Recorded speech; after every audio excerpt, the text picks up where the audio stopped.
जय श्री राम। आओ चले धर्म की ओर में आप सभी का स्वागत है। मेरा चैनल सुरेंद्राचार्य आप सभी का वंदन अभिनंदन करता है। आज का विषय बहुत ही ज्यादा महत्वपूर्ण है। शक्ति प्राप्त करने के लिए, शक्ति की आराधना के लिए, शक्ति की उपासना के लिए और शक्ति की पूजा के लिए जो पूरे वर्ष भर में दो समय निर्धारित किए गए हैं, वह है चैत्र मास के नवरात्रे और आश्विन मास के नवरात्रे। अब आने वाले हैं चैत्र माह के पुण्य और शुभदायक नवरात्रे। इसमें पूर्ण फल कैसे प्राप्त हो, किस किस सावधानी, किस किस बात से हमको सावधान रहना चाहिए, कौन से कार्य करने चाहिए, कौन से कार्य नहीं करने चाहिए, इन सब बातों के बारे में जानेंगे इस वीडियो के माध्यम से। चैत्र नवरात्रों में 50 मिनट सबसे ज्यादा महत्वपूर्ण है, उसके बारे में जानेंगे। और घट स्थापना क्यों जरूरी है, घट स्थापना के लिए कौन सा मुहूर्त जरूरी है, वह भी इसमें जानेंगे। क्या घट स्थापना बिना मुहूर्त के हो सकती है? सत्य कहूं तो हो ही नहीं सकती है, क्योंकि अगर घट स्थापना सही मुहूर्त में, शुभ मुहूर्त में, पुण्य मुहूर्त में न की जाए तो सारे व्रत निष्फल हो जाते हैं, उनका हमें अच्छा फल प्राप्त नहीं होता है। इसलिए आपको यह वीडियो देखना उतना ही ज्यादा जरूरी है जितना कि जीवन जीने के लिए ज्ञान प्राप्त करना जरूरी है। माँ दुर्गा को समर्पित चैत्र नवरात्रि मंगलवार 9 अप्रैल से शुरू होने जा रहे हैं, जैसा कि आप भली भांति से जानते भी है। और इनका समापन बुधवार के दिन 17 अप्रैल को महानवमी के साथ ही हो जाएगा। इससे पहले हम अब जानेंगे कि शुभ मुहूर्त क्या है। देखिए, शुभ आरंभ प्रतिपदा तिथि पर होता है घट स्थापना का, यह भी आप जानते हैं। शुक्ल पक्ष में नवरात्र शुरू होते ही, यह भी आप भली बात से जानते हैं। और चैत्र मास के नवरात्रे और आश्विन मास के नवरात्रे दो नवरात्रे मुख्य रूप से माने जाते हैं। इसके अलावा जो दो नवरात्रे होते हैं वह गुप्त नवरात्रों के नाम से संबोधित किए जाते हैं। ध्यान रखना है, नवरात्रों का पूर्ण फल अगर आप प्राप्त करना चाहते हो तो घट स्थापना का शुभ मुहूर्त भी आपको जानना चाहिए, क्योंकि बिना मुहूर्त के अगर आपने घट स्थापना कर दी तो सारे व्रत निष्फल हो जाएंगे। इन बातों का आपको विशेष रूप से ध्यान रखना है। अब बात करते हैं मुहूर्त के बारे में। हिंदू पंचांग के अनुसार घट स्थापना के लिए काफी समय मिल रहा है, जो कि हमारे लिए पुण्यदायक भी है। लेकिन इसमें 50 मिनट बहुत ज्यादा पुण्यदायक मानी गई है और फलप्रद भी मानी गई है। शुभ मुहूर्त है 9 अप्रैल 2024 को प्रातःकाल 6:05 से लेके और 10:16 तक का रखा गया। यह अवधि लगभग 4 घंटे 11 मिनट की है। कोई आगे पीछे हो भी जाए तो 4 घंटे 11 मिनट के अंदर अंदर आपको घट स्थापना कर लेनी है। घट स्थापना विधि क्या है वो आपको बता देते हैं, लेकिन उससे पहले जानेंगे कि घट स्थापना क्यों जरूरी होती है। देखिए, घट स्थापना, घट क्यों रखा जाता है? घट यानी कि कलश। एक रूप से देखा जाए तो कलश स्थापना करने के बाद इस पर हम देवताओं का आह्वान करते हैं, षोडश मातृका का आह्वान करते हैं और विशेषकर हमारे पितरों का आह्वान इस पे करते हैं। आप सबको ध्यान होगा कि जब विवाह इत्यादि होते हैं तो उसमें घड़ोली पूजन होता है, यानी कि घट पूजन होता है, चाक पूजन किया जाता है। अन्य अन्य प्रांतों में अन्य अन्य वर्णों से यानी कि शब्दों से इसको जाना भी जाता है।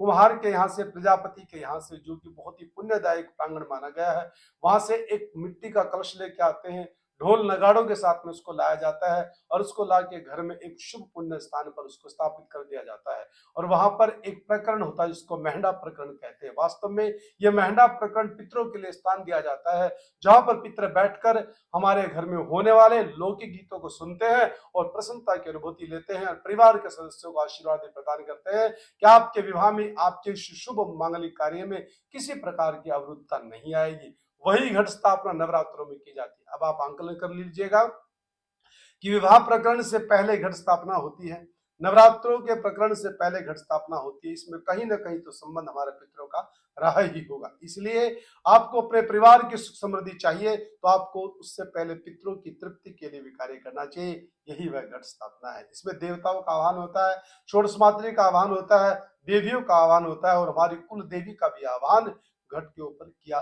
जाता है। तो घट स्थापना से पहले आपको ध्यान रखना है कि आपको अपने घर का ईशान कोण का चयन करना है, यानी कि पूजा करते समय आपका मुख पूर्व दिशा में होना चाहिए या फिर उत्तर दिशा में होना चाहिए। और उत्तर और पूर्व के जो मध्य का कॉर्नर है, जो कोण है, उसको ईशान कोण के नाम से संबोधित किया जाता है। ईशान कोण में घट स्थापना की जाती है। घट स्थापना से पहले अगर कच्ची जमीन है तो वहां आपको गाय के गोबर के द्वारा उसमें पीली मिट्टी मिलाकर उसको लीप लेना है। अगर पक्का फर्श है तो वहां पे आपको एक जो यमुना की रेत होती है, यमुना की मिट्टी होती है या फिर अन्य बालू रेत होता है या जो भी उर्वरा शक्ति प्राप्त की हुई मिट्टी होती है, वो लाके उस कोने में डाल देनी है। उसको गोल या फिर चतुष्कोण 4 कोने उसके बना लेने हैं। उसको अच्छे से पानी वानी डालकर उसके अंदर जो आपको बो देने हैं। जौ बोने के बाद उस पर विधान से जौ बोए जाते हैं। देखिए जौ बोने का सही तरीका भी आपको बता देते हैं। 1 या 2 घंटे पहले गुनगुने पानी में अच्छे-अच्छे जो यानी कि बाजार से जब लेके आओ तो जौ थोड़े से मोटे होने चाहिए, खोखले जौ नहीं होने चाहिए, छिलका-छिलका होता है, उससे अच्छे जौ यानी कि अच्छी खेतरी नहीं हो पाती है। इसलिए सबसे पहले जौ का अच्छे से चयन करना है। उसको 1 या 1.5 घंटे पहले उसको गुनगुने पानी में भिगो देना है और फिर अच्छे से मिट्टी को समतल करके और उस पे आपको बहुत अच्छे तरीके से आपको जो बो देने हैं। तत्पश्चात वहां पे आपको बीच में थोड़ा सा ऐसे हथेली से उसके अंदर एक गड्ढा कर देना है। वहां पे आपको कलश की स्थापना करनी है। कलश स्थापना के बाद उसके आपको उसमें पूजा कलश की पूजा करनी है, मिट्टी की पूजा करनी है और आपको धरती से प्रार्थना करनी है कि आपकी गोद पर बैठ के मैं भगवान का पूजन करना चाहता हूँ और मेरी खेतरी जो घर में बोई जा रही है मेरे द्वारा वो अच्छे से सफल हो जाए, वो उग जाए, वो हरियाली हमारे घर में हो जाए और वैसी हरियाली साल भर हमारे घर में बनी रहनी चाहिए, खुशियों का माहौल बना रहना चाहिए। ऐसी प्रार्थना आपको करनी है। अब कलश में आपको एक कलावा बांध देना है और फिर उसके अंदर थोड़े से जो उसमें भी डाल देने हैं, एक सुपारी डाल देनी है, लौंग इलायची औषधि इत्यादि डालनी है। नवरत्न अगर आपके पास हो तो नवरत्न डाल दीजिएगा, नहीं तो कोई भी सोने की चांदी की धातु आपके पास कोई अंगूठी वगैरह वो डाल दीजिएगा। एक चांदी का सिक्का उसमें डाल दीजिएगा। अगर रतन रतन आपने कोई अंगूठी पहन रखी है तो उसमें अगर मोती की अंगूठी आपने पहन रखी है या पुखराज आपने धारण किया है तो वो भी आप उसके अंदर उसके पास में रख सकते हो, डालना नहीं है। अगर अनटच कोई आपके पास स्टोन है जिसको आपने प्रयोग में नहीं किया है वो उसके अंदर डाल सकते हैं, लेकिन नवरत्न डालने का विधान है। फिर उसके अंदर कुछ सिक्के डाल दीजिएगा और फिर उसके ऊपर एक पात्र रखना, उसमें चावल या जो भरने हैं, फिर उस पर एक नारियल की स्थापना करनी है। नारियल पे लाल चुन्नी माता की बांधनी है या लाल कलावा आपको उसके ऊपर बांधना है। और नारियल रखने का सही जो दिशा है वो यह है कि जब नारियल रखो तो नारियल की जो चोंच होती है वह आपकी तरफ यानी कि जजमान की तरफ होनी चाहिए। बहुत से लोग खड़ा नारियल रख देते हैं, ऐसे रख देते नहीं, ऐसे नहीं रखना, बिल्कुल उसकी चोंच आपके सामने होनी चाहिए, यह विधान है। बाकी जैसा आपको ठीक लगे वैसा कर सकते हो। फिर नारियल रखने से पहले पूर्ण पात्र से पहले आपको पंच पल्लव भी लगाने हैं, यानी कि 5 पत्ते आम के पत्ते लगा सकते हो, अशोक के पत्र आप लगा सकते हो, यह आपको पत्र लगाने हैं। 5, 7 या 9 या 11 पत्र आपको लगाने हैं। फिर उसपे पूर्ण पात्र, उसमें जौ या चावल, फिर नारियल रखना है, उसकी चोंच आपको अपनी ओर करनी है। फिर उस पे एक सुंदर सा वस्त्र रख दीजिएगा और साथ में आपको अखंड ज्योत का भी ध्यान रखना है, यानी कि कोशिश कीजिएगा 9 दिन तक आपके घर में अखंड दीपक की स्थापना हो जाए, अखंड दीपक प्रज्वलित हो जाए, जो कि ना बुझे, उसका आपको ध्यान रखना है। ज्योत की सुरक्षा के लिए कोई भी आप पात्र जाली इत्यादि बाजार से बहुत आसानी से मिल जाती है, उनका प्रयोग कीजिएगा और लंबी ज्योत बना लीजिएगा। और कलावे की ज्योत अच्छी रहती है, बहुत से रुई की ज्योत भी बना लेते हैं, वो कोई बात नहीं, वो भी अच्छी चलेगी। और देसी गाय का घी मिल जाए तो बहुत बढ़िया है, नहीं तो देसी घी का प्रयोग करना है। अखंड ज्योत घर में आपको जलानी चाहिए। उसके बाद प्रतिदिन नवदुर्गा का पाठ कीजिएगा या दुर्गा सप्तशती का पाठ कीजिएगा या अखंड ज्योत के साथ बैठ के दीपक का ध्यान कीजिए, अपने नाम जप कीजिएगा और दिव्य कवचम अर्थात की दुर्गा कवच का पाठ आपको प्रतिदिन करना चाहिए। किसी कर्मकांडी विद्वान ब्राह्मण को बुलाकर भी नवरात्रों में दुर्गा सप्तशती का पाठ आप करवा सकते हो। 9वें दिन हवन होता है या बहुत से घरों में 8वें दिन हवन होता है, वह आपके कुलाचार के अनुसार आप कर सकते हो। तो यह स्थापना का मैंने आपको थोड़ा सा विधान बताया है। और इसके साथ ही आपको एक आसन, एक माला, एक समय निर्धारित कर लेना है। नहा धो के प्रतिदिन आपको पूजन करना है। सायकाल में दुर्गा जी की आरती करनी है। प्रातःकाल अपने परिवार के साथ बैठकर आरती आपको करनी चाहिए।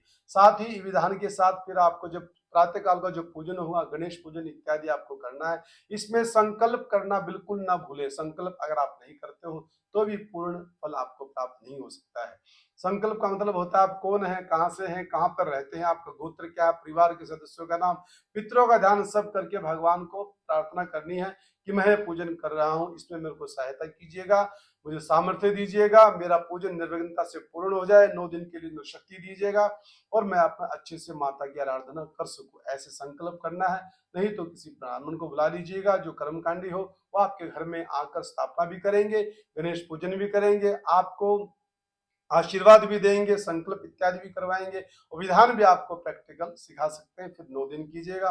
9 दिन भी आप ब्राह्मण को बुला सकते हैं। आपके नगर के नजदीक देवालय, शिवालय, मंदिर में या कहीं भी आपको अगर कर्मकांडी ब्राह्मण मिलते हैं तो आदर से उनको बुलाना, उनसे पूजन करवा सकते हैं। नहीं तो जैसे मैंने आपको बताया, इस विधान से भी आप पूजन कर सकते हैं। और अखंड ज्योत का विशेष ध्यान रखना है। दिन में यानी कि 24 घंटे में कम से कम भी 4 बार तो जरूर संभालना है।